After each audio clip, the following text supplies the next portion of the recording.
Seja bem-vinda ao nosso evento. A palavra agora está Obrigada. contigo. Mariela Lemandaelo vai estar falando conosco sobre cultura organizacional. Está com a palavra, fica à vontade. Deixa eu compartilhar minha tela aqui.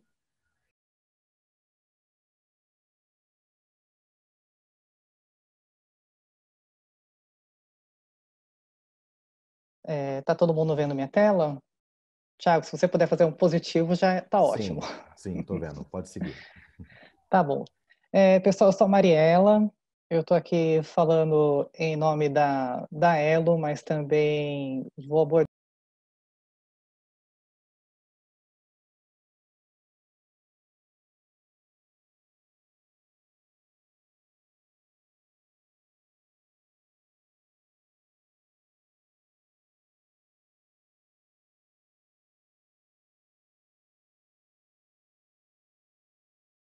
super resultado, principalmente quando a gente vê a Elo como uma bandeira, né, que está no meio da cadeia de pagamentos. Então, a gente vem num ritmo bem forte de transformação digital e agora a gente fala muito mais de transformação de cultura.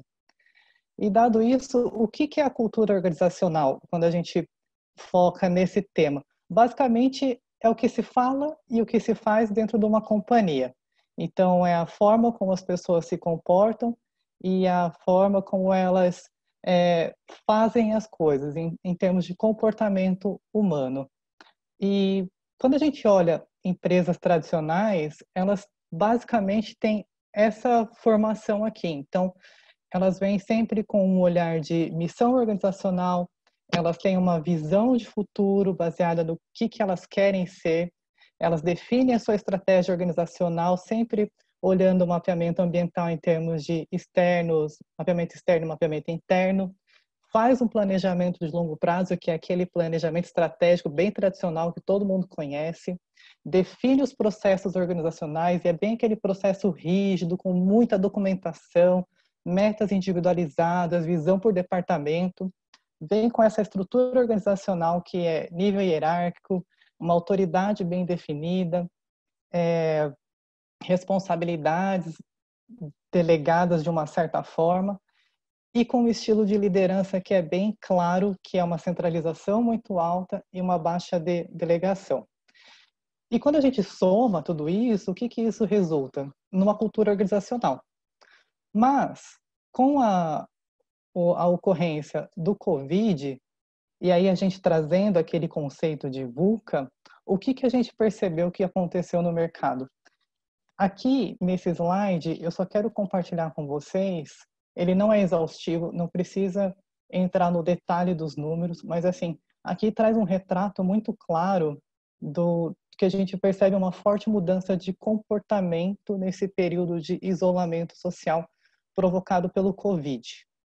E isso tem trazido impactos significativos em diversos segmentos de mercado. Do lado esquerdo aqui, nesse gráfico de linha, a gente vê o impacto que isso teve no volume de débito e crédito. Então, a gente vê que quando a gente compara sazonalidade, todo o mercado está em retração. E quando a gente faz uma abertura por subsetor, a gente vê que poucas coisas ainda apresentam algum crescimento, que é a parte de super, materiais de construção e farmácia. Todos os demais setores eles estão em retração. Então, isso traz algumas reflexões bem importantes para a gente como indivíduo e também para as empresas como um todo. E dado isso, aquele conceito de VUCA, eu acho que ele nunca esteve tão forte, tão presente como agora. E traz reflexões bem importantes para a gente como um todo. Como, por exemplo, circuit break. Quando que vai acabar? Quando que as coisas vão, de fato, se tornarem mais estáveis em termos do mercado de ações? O que passa a fazer sentido a partir de então? O que vai ser esse novo normal? Como que a gente dá o próximo passo? Qual que é esse próximo passo que a gente precisa dar? E as relações humanas, como que elas vão ficar daqui para frente? Revisão dos hábitos de consumo.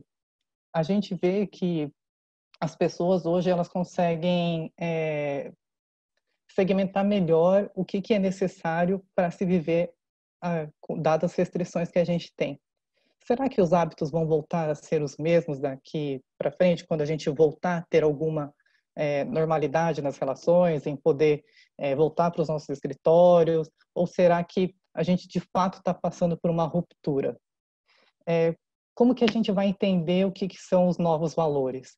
E por fim, o que vai ter sucesso profissionalmente, individualmente? Então, quando a gente olha esse contexto de VUCA, o famoso mundo VUCA, que a gente já vem falando há alguns anos, eu acho que agora ele está bem presente e bem forte. E aí, quando a gente retoma todo aquele contexto da estrutura organizacional, a gente já vê claramente algumas mudanças bem fortes acontecendo. O planejamento já não faz mais sentido ter aquele planejamento estratégico de longo prazo, de 5 anos, mas sim um planejamento de curto prazo, que eu possa revisar, que eu consiga corrigir a rota mais fácil, que eu consiga testar melhor as minhas hipóteses, poder me redesenhar como empresa. Processos flexíveis, não faz mais sentido eu ficar engessado sempre naquele processo, naquele desenho tão enrijecido, cheio de regras. Valorizar muito mais a interação entre pessoas.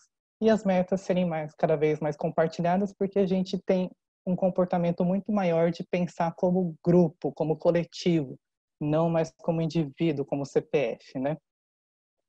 Em termos de estrutura, a gente fala muito mais de distribuição de função dentro das empresas e não mais de hierarquia. Então, a gente vê, de fato, o achatamento sendo cada vez mais necessário dentro das empresas. As pessoas com autonomia.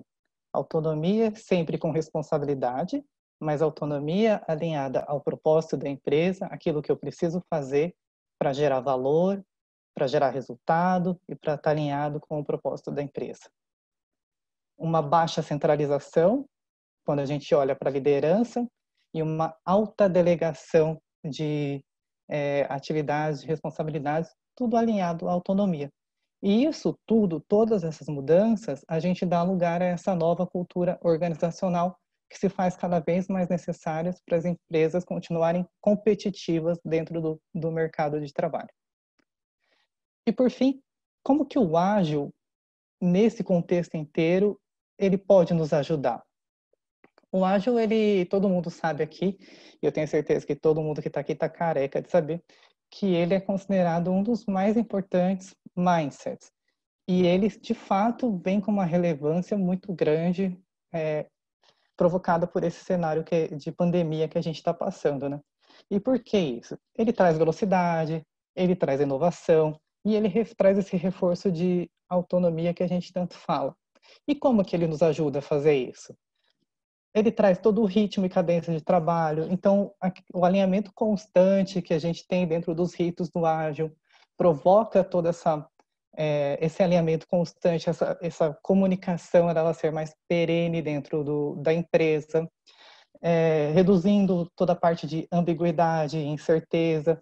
E como eu comunico cada vez mais e de uma forma mais constante, eu também consigo fazer esse ajuste de direcionamento mais rápido. Os times com uma autonomia para poder tomar as decisões necessárias. Querendo ou não, o Covid ele trouxe uma pressão muito forte para diversos segmentos terem reações mais rápidas, né? Se redirecionarem de formas mais rápidas.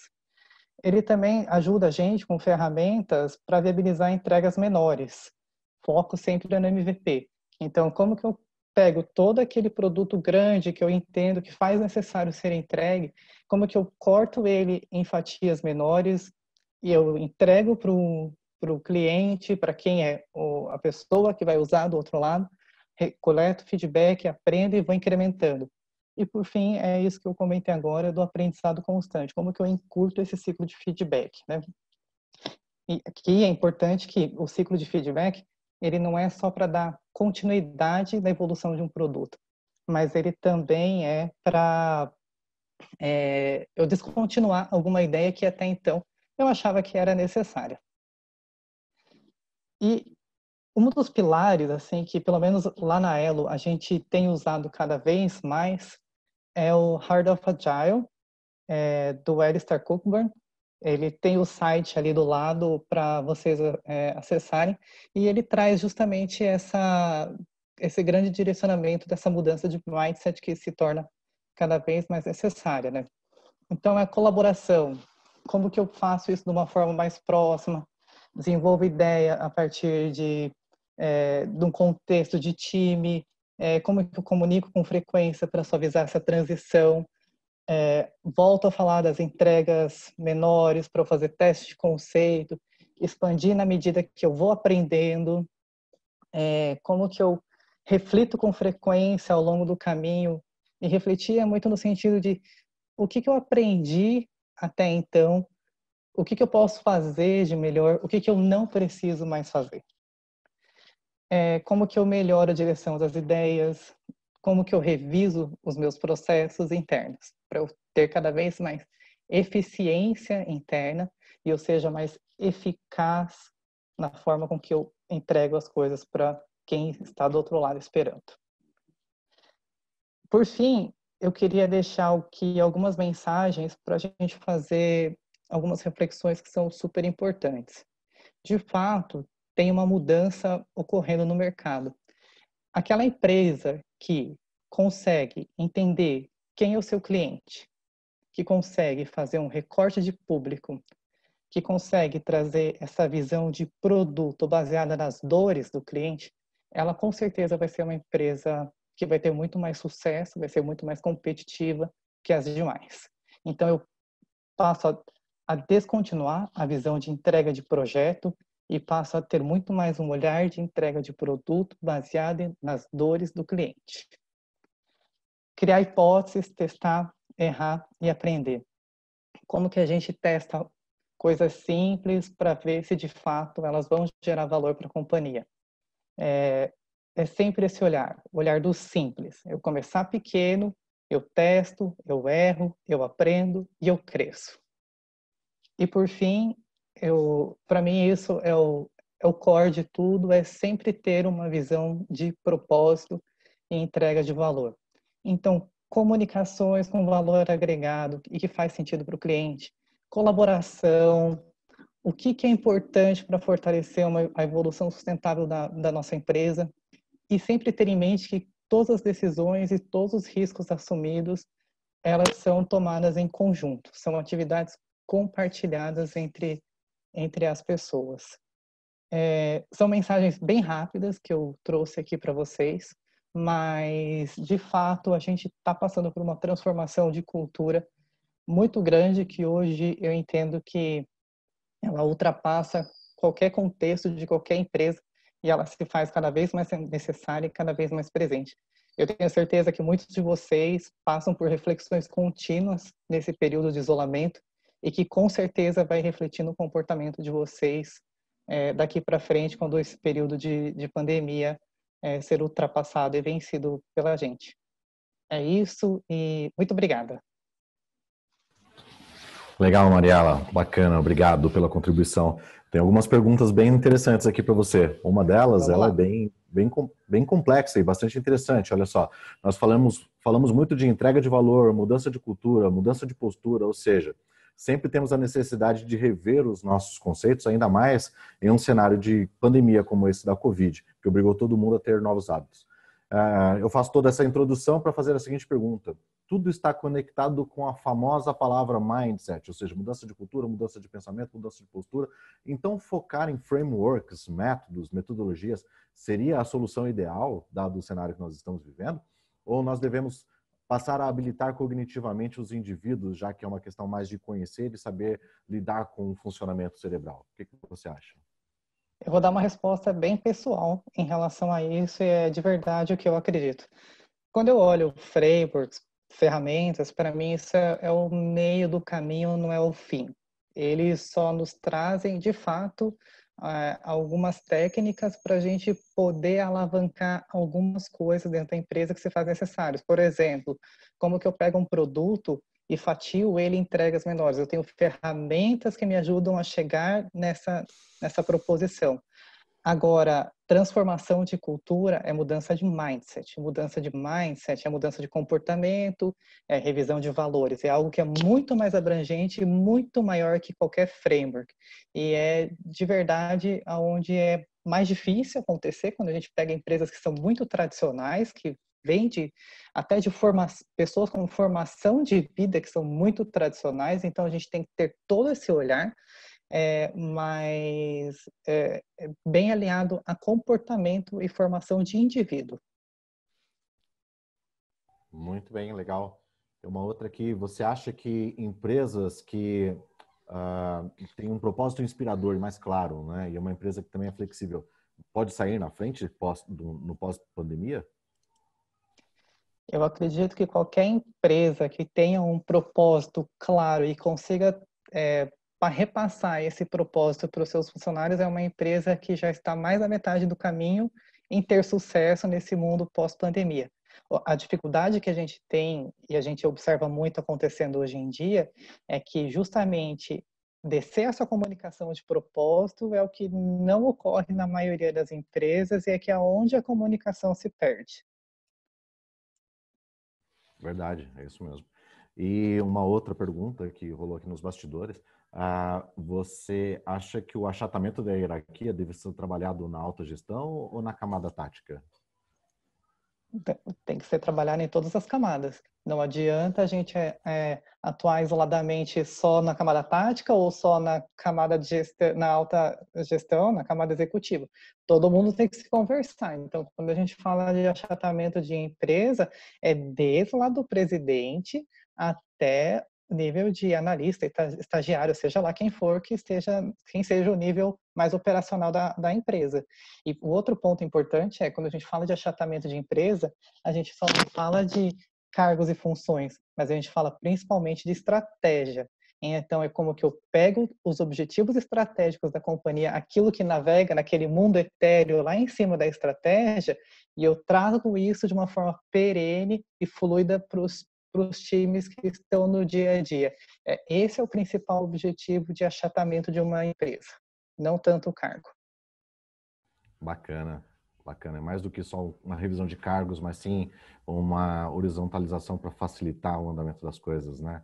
Para diminuir Isso um mesmo. pouco das filas de esperas e tudo. Muito bacana. Mariela, muito obrigado pelo seu tempo. A gente tem um monte de perguntas aqui, mas infelizmente o tempo ele é muito curto. Muito obrigado pela sua participação conosco. Foi ótima a sua presença aqui. Continua Eu sintonizado aí com a agradeço, gente, Thiago. tá? Continuo sim. Thiago, se você quiser me mandar as perguntas, eu posso dando uma olhada aqui e respondendo também, tá bom? Sim, vamos passar. A minha equipe de apoio que vai começar a te mandar aí no backstage. Tá Tá bom? bom. Obrigada, pessoal.